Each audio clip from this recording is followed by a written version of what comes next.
జిల్లా సర్వతోముఖాభివృద్ధికి అందరూ కలిసికట్టుగా పనిచేయాలని జెడ్పీ చైర్మన్ రాథోడ్ జనార్దన్ అన్నారు.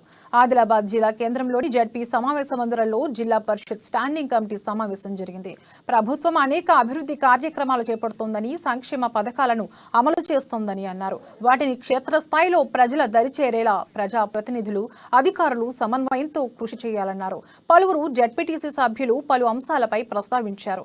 అనేక సమస్యలను సభ దృష్టికి తీసుకొచ్చారు.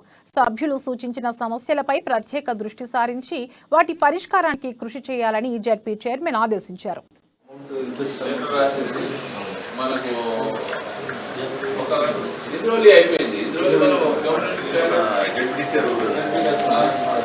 ఎవ్రీ 2 months ఒకసారి జరిగే స్టాండింగ్ కమిటీ సమావేశానికి జిల్లాలో జరుగుతున్న సంక్షేమ పథకాలు కావచ్చు, అభివృద్ధి కార్యక్రమాలు కావచ్చు, ఇవన్నీ కూడా గౌరవ జడ్పీటీసీ సభ్యులు మేమందరం కూడా అధికారుల ద్వారా మరి వారి యొక్క కార్యాలయాలలో మరి జరుగు కార్యక్రమాన్ని కూడా ఇక్కడ చర్చించుకోవడం జరుగుతుంది. అందులో భాగంగా మరి జిల్లా అధికారులందరూ కూడా ప్రతి ఒక్కరు కూడా స్టాండింగ్ కమిటీ సమావేశానికి కావచ్చు